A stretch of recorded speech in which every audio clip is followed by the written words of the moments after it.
Matam qui a donné une victoire éclatante à Takouba, le Sénégal, sous la férule de Farba Ngom. Donc, quand il a été convoqué, il avait la possibilité soit de venir lui-même devant la commission, soit de se faire représenter par son défenseur, collègue député que je suis, soit alors de se faire assister par ce collègue défenseur. Et à ce moment-là, c'est tous les deux que nous allions comparaître devant la commission. Farba Ngom a choisi, d'accord avec moi-même et après même consultation d'autres collègues députés, que seul son défenseur serait devant la commission. Voilà pourquoi je suis partie seule. Alors pourquoi Farba Ngom n'a pas voulu y aller lui-même? Il a voulu mettre ses collègues députés à l'aise. Il ne voulait pas être là-bas, du genre je fais pression sur mes collègues, je demande à mes collègues de ceci, je demande à mes collègues solidarité. Il a dit non. Je les mets à l'aise, je m'abstiens d'y aller et je laisse mon collègue défenseur le faire pour qu'il soit totalement à l'aise, libre de toute pression morale venant de ma part. Voilà la raison pour laquelle Farba Ngom n'est pas venu, comme la loi lui en donne la possibilité. Et voilà pourquoi je suis partie seule devant la commission, comme la loi nous en donne la possibilité, le député Farba Ngom et moi-même.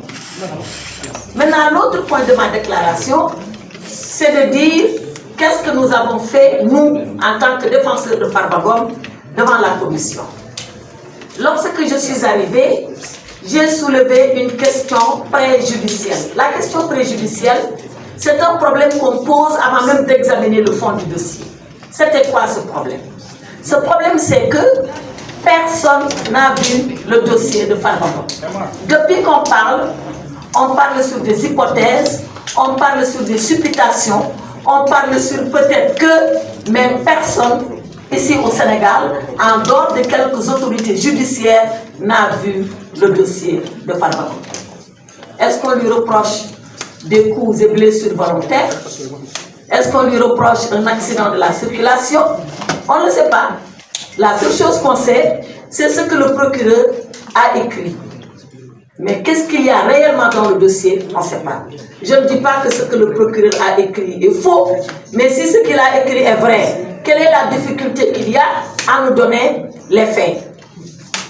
Et je dis à la commission, donnez-moi le dossier de Farba Ngom pour que nous puissions l'étudier et nous défendre. Comment on peut se défendre sans dossier?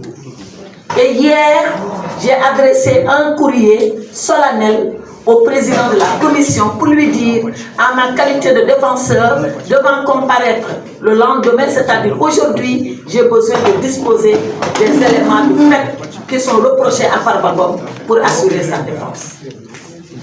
Et le président m'a répondu. Le président m'a répondu.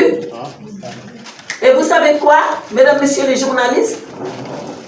Il m'a envoyé comme dossier les lettres de transmission qui ont été écrites entre les différents procureurs. Vous êtes des journalistes. Vous pensez que c'est ça un dossier? Est-ce que c'est les lettres de transmission qui accusent Farba Ngom? Est-ce que c'est les lettres de transmission qui constituent les faits pour lesquels on nous demande la levée de son immunité? Les lettres, elles sont là. Je ne peux pas vous les révéler parce qu'elles sont estampillées confidentielles. Mais c'est une lettre du parquet financier au parquet général, une autre lettre du parquet général au ministre de la Justice et enfin une dernière lettre du ministre de la Justice à l'Assemblée nationale. Voilà le dossier. Voilà le dossier d'accusation de Farba Ngom. 4 lettres de transmission. Est-ce que ça, pour une commission qu'on a mis en place, mais est-ce que ça, c'est du travail sérieux? Mais mieux que ça, est-ce que vous pensez que l'Assemblée nationale, elle a constitué une commission d'enquête pour examiner 4 lettres de transmission? Vous pensez vraiment ça? Si c'est les 4 lettres de transmission qui sont la commission d'enquête, il n'y avait pas besoin de commission d'enquête. Il aurait suffi tout simplement de venir en plénière et de dire on lève l'immunité de Farba Ngom. Et j'ai décidé, en tant que défenseur de Farba Ngom, de ne pas m'associer à cette parodie de commission ad hoc. Et j'ai dit au président que si le dossier, le vrai dossier, n'est pas porté à notre disposition, que je quitterai la commission ad hoc, que je ne siégerai pas parce que je ne veux pas m'associer à une parodie de commission ad hoc. Ce n'est pas ce qu'on appelle une commission ad hoc. C'est vrai, certains de mes collègues m'ont dit, oui, on n'est pas la justice, oui, on ne doit pas qualifier les faits. D'accord, mais entre ne pas qualifier les faits et connaître les faits, mais il y a quand même une différence. Moi, je veux seulement connaître les faits. C'est vrai qu'il appartient au parquet de les viser. Il appartient à un juge de les qualifier. Mais moi, il me revient le devoir de connaître ces faits-là. Eh bien, l'Assemblée, la commission a refusé qu'on connaisse de ces faits. Parce que je leur ai dit, si nous devons faire un travail sérieux, non pas pour Farba Ngom, mais pour chaque député qui pourrait être confronté à une main levée, à une levée de son immunité, mais il faudrait arrêter un principe de procédure. Le principe de procédure, c'est que la justice, qui est un pouvoir indépendant, mais qui n'est pas au-dessus de l'Assemblée nationale, qui est également un pouvoir qui est le pouvoir législatif, qui est un pouvoir fort, qui est un pouvoir indépendant, par respect pour ce pouvoir, par respect pour la séparation des pouvoirs, par respect pour l'autonomie du pouvoir législatif, le judiciaire devrait pouvoir dire aux députés, pour lever l'immunité de votre collègue, voilà au minimum les faits que je voudrais porter à votre connaissance. Mais pas 4 lettres de transmission pour faire un dossier ad hoc. Voilà pourquoi je n'ai pas voulu m'associer à cette commission ad hoc. Et voilà pourquoi, dans le fond, je n'ai pas défendu Farba Ngom parce que je n'ai pas les éléments me permettant de défendre Farba Ngom. Sur ces entrefaits, ils ont décidé qu'ils poursuivraient la procédure avec les 4 lettres de transmission, sans rien d'autre.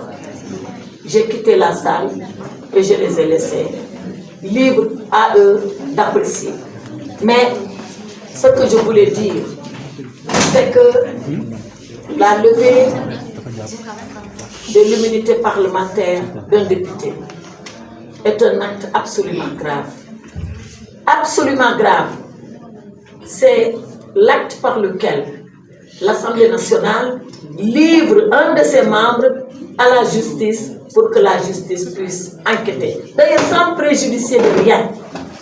Mais avant de procéder à cette livraison, l'Assemblée nationale doit au minimum avoir un minimum de contrôle et de retenue. Eh bien, c'est ça qu'on n'a pas vu aujourd'hui. Et nous considérons que cette Assemblée nationale est toujours à la remorque du gouvernement. Chaque fois que le gouvernement a demandé quelque chose, on s'est précipité sans analyse de répondre aux désirata du gouvernement. Rappelez-vous, on nous a dit qu'il faut supprimer le Haut Conseil des collectivités territoriales. On l'a fait dans l'urgence. On nous a dit qu'il faut supprimer le Conseil économique, social et environnemental. On l'a fait dans l'urgence. On nous a dit qu'il faut radier Barthélémy Diaz. On l'a fait dans l'urgence. On nous a dit qu'il faut radier le député Thierno Alissi. On l'a fait dans l'urgence. On nous a dit oui, il faut voter la loi de finances dans l'urgence en violant la loi sans débat. On l'a fait en violant la loi sans débat. Et aujourd'hui, on nous dit lever l'immunité parlementaire. Alors, c'est quoi être député au Sénégal? C'est quoi l'Assemblée nationale du Sénégal? C'est un bâtiment avec un drapeau qui flotte au-dessus et des députés qui répondent au gouvernement. Ce n'est pas l'idée, ni la conception, ni la définition qu'on se fait d'une vraie Assemblée nationale autonome, souveraine, dans le respect de la séparation des pouvoirs. Voilà toutes les raisons qui me font penser que cette législature, si elle n'est pas mal partie, elle n'est pas bien partie non plus. Et nous le déplorons. Voilà ce que je voulais dire à titre liminaire. Je vais laisser maintenant au président Djimo Souaré, qui nous représente dans la commission, vous dire ce que la commission a décidé. Merci.